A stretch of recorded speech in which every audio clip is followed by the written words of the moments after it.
बिस्मिल्लाह अल्हम्दुलिल्लाह वस्सलातु वस्सलाम अला रसूलिल्लाह व अला आलिहि व सहबिहि अजमाइन अम्मा बाद फ़अऊज़ु बिल्लाहि मिनश शैतानिर रजीम बिस्मिल्लाहिर रहमानिर रहीम रब्बि इश्रह ली सदरी व यस्सिर ली अमरी वहलुल उक़दतम मिन लिसानी यफ़क़हू क़ौली।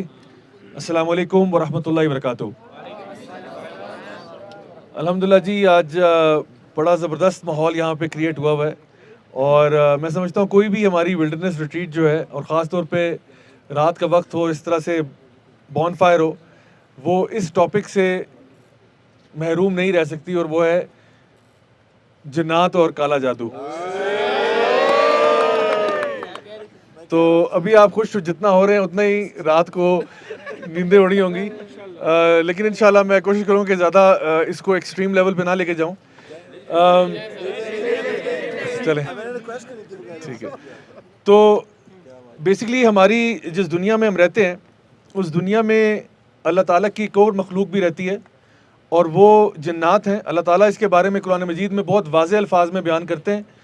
And it's not a topic that Allah Subhan Tala covers इन अ वेग मैनर, मतलब ऐसा कोई टॉपिक नहीं है कि जो बड़ा यानी ऐसा हो कि कुछ समझ ना आ रही हो कि ये क्या चीज़ है, यानी मुतशाबिहात में से नहीं है ये कि कोई ऐसी चीज़ है जिसको किसी तरफ भी इंटरप्रेट की जा सकता है। अल्लाह ताला ने बड़े वाज़ेह तौर पर यह बात इरशाद फरमाई कि वमा खलक़तुल जिन्ना वल इंसा इल्ला लियाबुदून, कि अल्लाह ताला ने जिनों को और इंसानों को किसी मकसद के लिए पैदा नहीं किया सिवाय इसके कि वो अल्लाह की बंदगी करें। पहली बात, सूरह रहमान में अल्लाह ताला फरमाते हैं खलक़ल इंसान मिन सलसालिन कल फ़ख़्ख़ार व खलक़ल जान्न मिन मारिजिम मिन नार, कि अल्लाह ताला ने इंसान को एक खोखली मिट्टी से पैदा किया और जिन्नात को जो है वो एक भड़कती आग से पैदा किया।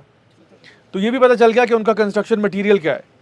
फिर सूरतुल जिन के अंदर सूरह नंबर 72 है कुरान मजीद में, उसमें वाज़ेह तौर पर बयान किया गया कि जो जिन्नात की एक नफरी थी वो नबी करीम सल्लल्लाहु अलैहि वसल्लम की तिलावत सुनी उन्होंने और उसके बाद वो मैसेज जो है जाके अपनी कम्युनिटी को कम्युनिकेट किया कि आज हमने एक बड़ी अजीब बात सुनी है, और उन्होंने उनको बयान किया और उनको तौहीद की तरफ दावत दी। सो इन सारी आयात से और बेशुमार अहादीस से पता ही चलता है कि जिन्नात जो है ये अल्लाह ताला की एक मखलूक है। और सबसे पहली बात जो मैं आपको बताना चाहूँगा, जो अक्सर लोग खामखा के डर जाते हैं, डरने की बात इसलिए नहीं है क्योंकि अल्लाह की मखलूक बहुत सारी है, ठीक है। और हमारे लिए जो बड़ी बात है वो ये कि इंसान जो है वो अशरफुल मखलूक़ात है। अल्लाह सुब्हान ताला कुरान मजीद में इरशाद फरमाते हैं कि लक़द खलक़नल इंसान फ़ी अहसनी तक़वीम, इंसान को यकीन बेहतरीन तरीके से पैदा किया गया। सुम्मा रददनाहु अस्फ़ला साफ़िलीन, लेकिन ये इंसान अगर चाहे तो ये सबसे ज़्यादा अदना भी हो सकता है अपनी हरकतों की वजह से। वैसे जो इंसान का मकाम है वो बहुत बुलंद है, इसीलिए आदम अलैहिस्सलाम को सजदा करवाया गया था मलाइका से और जिन्नात में से जो इब्लीस है उससे भी। वाइस वर्सा नहीं हुआ कि अल्लाह ताला ने आदम अलैहिस्सलाम से कहा कि आप इनको सजदा करें, ऐसा नहीं हुआ। तो इससे पता चलता है कि अल्लाह ताला की बड़ी स्पेशल मखलूक है इंसान। और जितनी भी और मखलूक़ात हैं उनमें से हर मखलूक को अल्लाह ताला ने कुछ डिफरेंट क्वालिटीज़ और डिफरेंट प्रॉपर्टीज़ दी हैं। कुछ प्रॉपर्टीज़ उनकी हमसे बेहतर हैं और कुछ प्रॉपर्टीज़ उनकी हमसे कम है।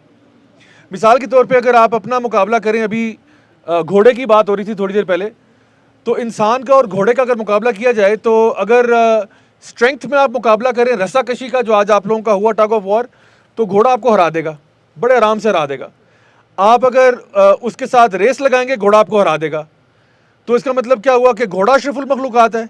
नहीं, अल्लाह ताला ने आपको कुछ ऐसी एबिलिटीज़ दी हैं कि घोड़ा आपके ताबे हो जाता है, घोड़ा आपके कंट्रोल में आता है। आप घोड़े को बोलते हो लेफ़्ट जाओ वो लेफ़्ट जाता है, आप कहते हो राइट जाओ राइट जाता है, आप उसे कहते हो जंप लगाओ वो जंप लगाता है। और एक छोटा सा बच्चा भी घोड़े को जो है ना वो डंडा लेके साइड पे इधर उधर कर देता है। इसी तरह से आप देख लें कि एक शेर है, जंगल का बादशाह है, कितनी ताकत है उसकी, कितना स्ट्रांग है वो, लेकिन मैं आपको बताऊं कि वो भी इंसान से डरता है।